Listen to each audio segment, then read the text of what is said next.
Hello and welcome to the first edition of our podcast, The Monitor, a solutions-based criminal justice discussion.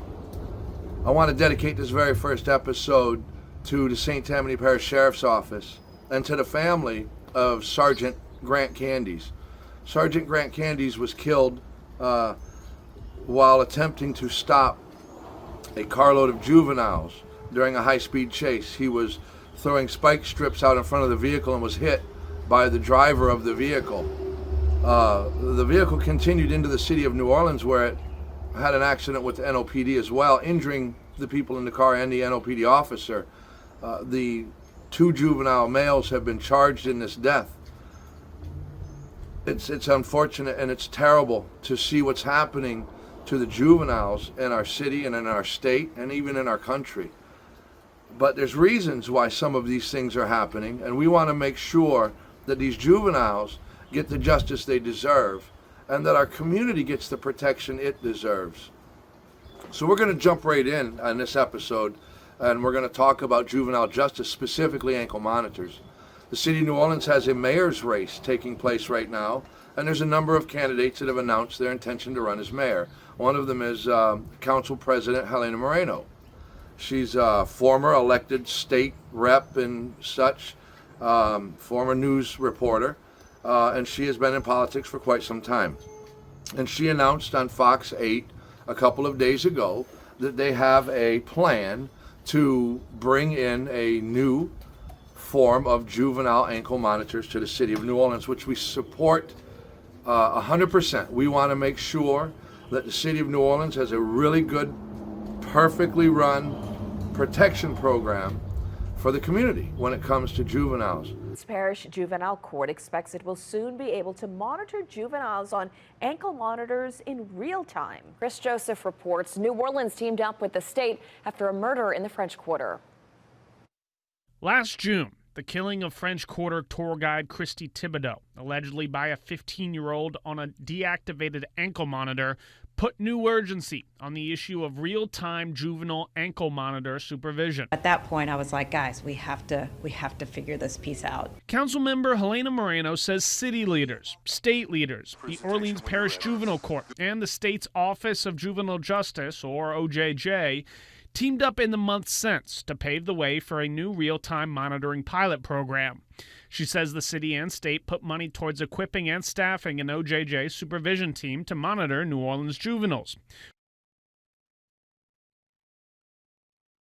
Orleans Parish judges reported that right now they get intermittent updates on juveniles in ankle monitors. I think the excitement of having OJJ, the Office of Juvenile Justice, involved is that it's people that can actually pick up those kids immediately, not having the police involved, not having that lapse in time. Because again, if we hold the kids accountable immediately and we have them picked up, we bring them in, we find out, was it a glitch? Did they just miss curfew? Did they get locked out? Was there an issue with school? Or if they really have committed some other type of offense. There's no timeline set on when the program will begin, but both court officials and Moreno say the change is expected soon. Moreno says once it's operational, there's enough money to keep the pilot program running for more than a year. What does success look like at the end of this for you? Success, to me, looks like having an effective program, that when there is a violation, there is an immediate response and someone immediately checking on the situation. That is what success means to me, because that is certainly not what we have had.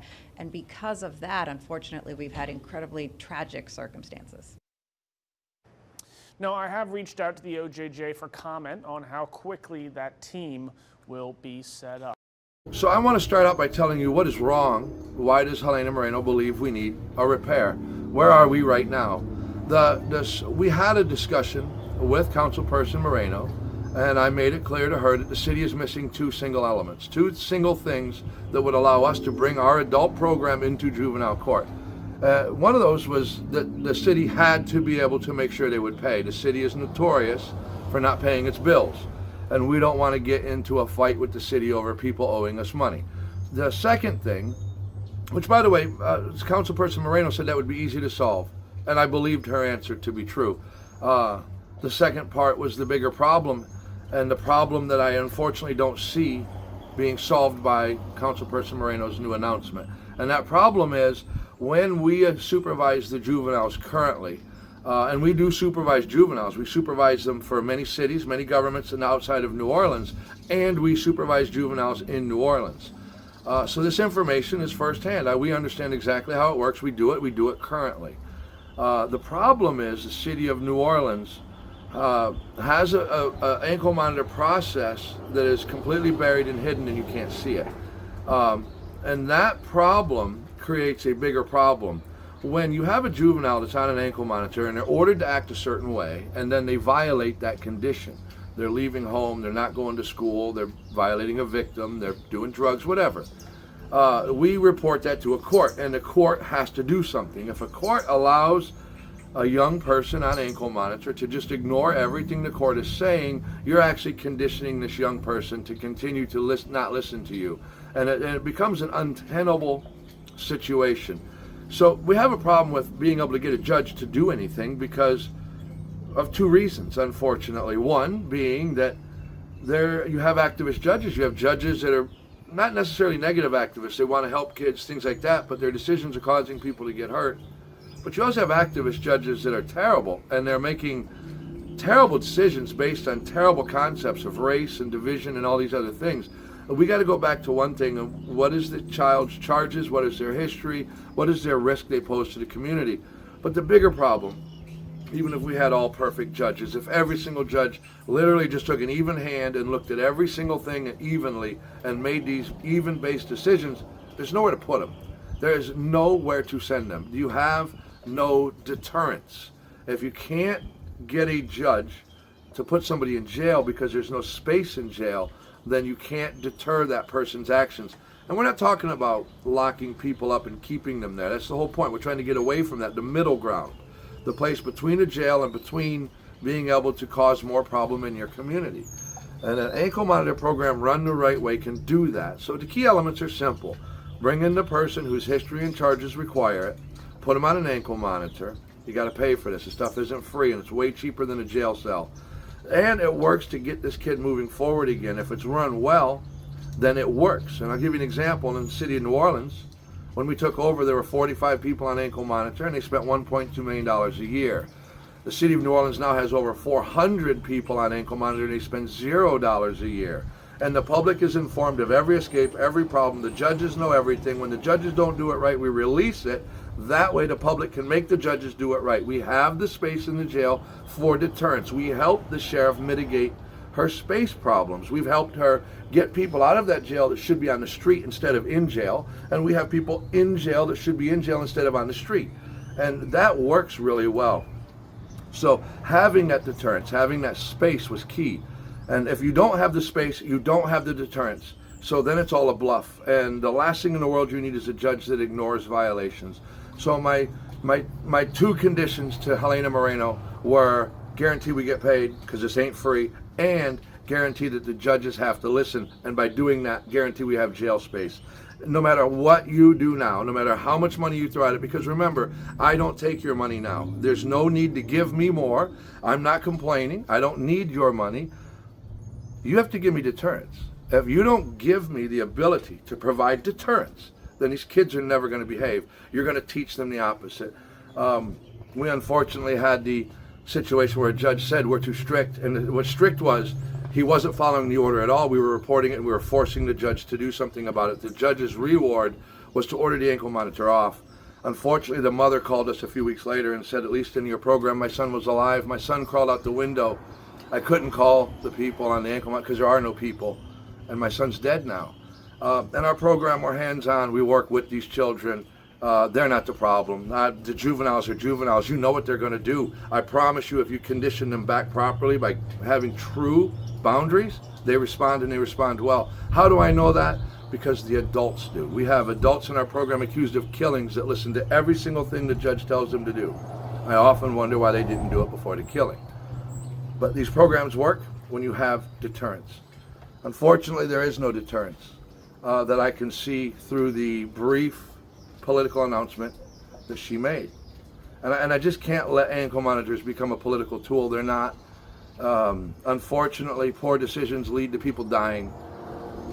The Helena Moreno plan has introduced some things. and introduced who is going to provide it, and that is the same exact person that's providing it now. She doesn't tell us what ankle monitors or what devices they're going to use. We are aware of what they're going to use, and I would highly recommend people look closely at that. Remember, we're dealing with juveniles. There are a number of issues when it comes to ankle monitors that are key when you're supervising people, and batteries is one of them. Battery life is a main part of your ability to supervise. Having lower grade equipment is not something we can tolerate, which is why Act 746 was passed last year. So what is missing in Helena's plan is an Act 746 compliant registry. Who's on ankle monitor? Who's providing the ankle monitors? Do the ankle monitors or wristwatches or phone app, do they meet the standards of the new state law? What violation reporting measures have you put in place to meet the new state law? How much money are we talking about? Why is this only for 1 year? How many juveniles are we talking about? OJJ is your original person. They're your new person. You say they now have an arrest power. And that's interesting. I'd like to talk more about that and see how that works. Are we talking about probation and parole officers? What measures have been taken to give them pre-trial arrest powers? Or are we talking about the current situation where the kid does something wrong, the probation officer now sends something to the judge and the judge ignores it because there's no deterrence? What is your arrest power? And why did the individual in this video from Fox say that this new program will work without NOPD? I can say this. Working without NOPD is exactly what was wrong when I took over 10 years ago. The very first thing I did was create a bridge to NOPD. NOPD doesn't do our work. On Lundygraw 2 years ago, there was a shooting on the interstate where an individual is accused of shooting an Uber driver to get to the passenger. They crash into the interstate through the barrier and hit a car with a traveling nurse. These gunmen then step onto the interstate and shoot everybody in both cars, killing the nurse and killing the two people in the Uber driver's car, including the Uber driver. Two completely innocent people killed by a man wearing an ankle monitor. Not on an ankle monitor because a judge put him there, and on an ankle monitor because a bail agent put him there because the bail agent saw the risk that the judge missed. This individual was captured within moments of this killing. Why? Because we had worked so hard to train NOPD in a process called proximity reporting. Proximity reporting allows NOPD to not violate a single soul's secrecy or privacy rights because you're not seeing names. Was there an ankle monitor at the corner of X and Y at the time of this killing? And what is that ankle monitor number? And who's watching it? And it gave the NOPD the ability to quickly get in contact with us and figure out who that person was. Which is why no failed program will work, by the way, in the city of New Orleans, because from the scene of the next killing committed by a juvenile, it's not being watched because there's no deterrence. We'll have somebody send me pictures or make a phone call or give me names. And I will use that information to make sure that the public can figure out what the heck you built. If you're going to have a juvenile ankle monitor program in the city of New Orleans, you have to have two things. A funding mechanism, and you got two choices, taxpayer or offender. With juveniles, it's kind of hard to do offender because they don't work. They don't always have a good family. Most of your worst juveniles don't have family. That's probably why they're bad juveniles. A lot of your young people that are in trouble that have really good families, they certainly could pay for their own, but taxpayer funding does work better with a juvenile program. I don't like taxpayer funds, but I have to admit that that is true in the conversation. In adults, strongly against taxpayer funding. It's not necessary, and we've proven that taxpayer funding puts a lid or a ceiling on your capacity. Police departments, law enforcement, our country-wide national average is about one officer to every 2,500, 3,500, I haven't checked in a while, citizens. But an ankle monitor program that runs 24/7, 365 requires a minimum of 10 staff members. And those 10 staff members, if you have 100 kids, you are 1 officer to 10 citizen ratio. Who's working on the weekends? Who does holidays? You need more employees if you want to do that. So my question to the city is, how are you going to enforce this? You see, our enforcement mechanism utilizes the power of the bail instrument, the individuals who are already responsible for this release, which means that I have this wide spiderweb network of people who have skin in the game. If I have a juvenile that is out and he's doing something wrong and a judge wants him brought in, I contact that bail agent, and my licensed bail agents go with them and we make that arrest. Notice the badge. We bring that person to justice immediately. It doesn't take a hearing, it doesn't take a week, it doesn't take a month. How is probation and parole going to facilitate this? You don't have days, especially if you're using the equipment we understand you to be using. Where is your reporting process? How are we going to keep track of what it is your old program, OJJ, is going to do in the new model? How do we know if they're watching? Under Louisiana law, passed and signed by the governor and went into effect on January the 1st, any provider of electronic monitoring that does not report a battery, dead battery, strap tamper, or victim violation is in violation of the law and punishable by jail time, a fine per instance, and a ban from doing ankle monitors for 5 years. That includes the government. You are obligated, even as law enforcement or probation and parole or OJJ or any other entity, third party or not, to follow the state law. Juveniles included. There are registry requirements for who's on ankle monitor and who's watching them, and that has to be filed with the clerk's office. You don't have a choice. We are going to make sure that every juvenile in our community is spared.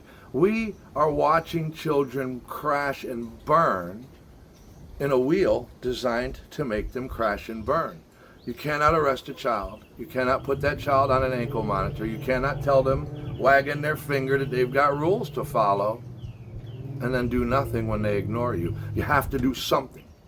And unfortunately, I know it was a brief Fox 8 interview, but I don't see anywhere in her plan where they have a plan to do something. What? You said you're going to have an enforcement team. What do they do? What do they do when the kid won't charge? I have a young lady, she's 14 years old. She refused to charge. 60 or 65 violation reports to the judge. The judge just ignored us, and we told the judge we're taking it off. We're not doing this no more. We can't lose our equipment, and we're not going to watch this happen. We went to her house, we took the device off, but what was interesting is we went to this 14-year-old girl's house, and her 1-year-old baby was alone on the living room floor, and the neighbor said, oh, she's down the road smoking pot with the friends. And we went down there, and sure enough, she wasn't just smoking pot, they were setting up a big pot party. She's a 14-year-old girl. And we took her ankle monitor off, and 2 weeks later, she is in jail for robbery at Oakwood. So this is a West Bank crime committed by a person out of the Orleans Parish criminal justice juvenile system. So for us, we really understand what it is. We know what the problem is. The problem is I could have a really big contract with the city of New Orleans today, making lots of money if I just keep my mouth shut. But Helena Moreno is making a decision right now that I will have no choice but when the next child kills somebody to make sure that everybody knows Helena Moreno had this idea. I'm going to tell you how bad it is. I have 3 names right now of juveniles from a week ago that I'm watching. I'm waiting to see what the city does. I know what they did. I know the status of the kids. What are you going to say out loud? And I find it ironic that you make this announcement in the face of these 3 juveniles. And I get these names because people give them to me, because they want the truth out there. Under no circumstances anybody, especially wearing a badge, going to just sit back and watch children's lives be destroyed. We talk a lot about these juveniles being devils. Truth is, we create them. Because if this young man could just be dealt with, I could get him back to his family and he'd chill, and it would be okay. We do it every day. We do it all day with adults too. We do it with juveniles, we do it with adults. We have to change the way we approach this, which means don't do the same thing over. You said OJJ is going to take over for OJJ. That's good. You said you're going to fund it, and you've added state money to it. Huh? Who talked you into that? Who talked the state into that? But okay, great, fund it. You're going to need to fund it. I'm okay with that. You said you're going to have an enforcement mechanism built in through OJJ. You need to explain that. I think you're talking about probation and parole because I know your plan. But I want to know how that works on pretrial, and I want to know how it works when you still haven't addressed the big thing There's no deterrence. There's no space. Where are you going to put them? That's what was missing when I had the conversation with you. But the most interesting thing that I thought that scares me is the young lady from juvenile court saying, you're going to do this without NOPD? Do you know how hard we worked to fix that? Do you know what it took to fix that? Our offender management system is alive for the public system of every offender enrolled in this program. You can see who's enrolled, who ordered it, what judge, what are the judge's conditions, who's providing it, which is us or one of our members, what equipment they're on. You can then see, do they have any violations? And what is the judge doing about it? You, the public watching this, the media, which is who I built it for. And I built it because it's the only way to keep us honest. You can get robbed by ankle monitors blind, and that's not what I care about, Pam. It's the people getting killed. We passed Act 746 in honor of a young lady who was murdered by her husband in St. Francisville. He hid in her closet day after day after day, stalked her. It's our opinion he was trying to build a case to murder her with an alibi because the ankle monitor wasn't being watched. He was testing the ankle monitor. His plan got blown because her friend walked in that day, and right as he went to pull the trigger, and he shot through his wife and into her friend, and she went screaming out of the house. He no longer had an alibi, she knew, so he killed himself. And when the sheriff got there, he was laying on the ground with his ankle monitor wrapped in tinfoil. The ankle monitor provider told the DA's office that, I sent you the reports. And the DA didn't understand what he was looking at. He knew something was wrong, and he tried to indict him, and he couldn't. And we worked with the DA after that to explain to him and show him, look, this is what you need to look for. And they got an indictment. The First Circuit Court of Appeals tossed that indictment, said there's no law. This says an ankle monitor provider has to watch somebody. We use that as the reason to pass a law that you can put me in jail. We can't put Helena in jail if she's wrong. We damn sure shouldn't put her in office if she is. Helena, you should have talked to me about this. And I don't believe that the city of New Orleans is going to be able to use ankle monitors as a political statement. You guys need to do this right. I don't want your business. I'm not asking for your business. I can absolutely help you do it right and make sure that whoever's doing it is doing it right. But you got to follow the law now. And nothing in your plan seems to be following the law. And please do not attempt to tear down the bridges of communications that we created with NOPD. Thankfully, those bridges are completed with the state and federal authorities. So if I got to put NOPD back in a bubble, so be it. But your police officers will not like that. And I don't know if that's the way to be the chief of the city. You're not asking the right questions, and you're certainly not coming up with the right plan. I'm going to include in this the Fox 8 article. I think Helena could be a great mayor. I think Oliver could be a great mayor. I think that they have a number of candidates in the race that have a lot to say. But under no circumstances will I stand by and allow a person wanting office to use juvenile ankle monitors as a stepping stone. I will caution any politician, if you are going to promote something that's going to get a juvenile killed, or get a juvenile to kill someone else, or get a juvenile to further ruin his life, we're going to know, and we're going to make sure everybody knows. You're going to have blood on your hands. It's not a place you can play in anymore. The rules have changed. A year ago, you could have done this. But Act 746 ends this. We get to see what you're doing now, and we will make sure we see it. Join us for our next episode of The Monitor, where we're going to try to make sure our community knows what's happening always. There is a reason to be a solutions-based approach. Don't forget to check out our website, asapgps.org, and to check out our podcast, where we will keep all of these videos. Thank you.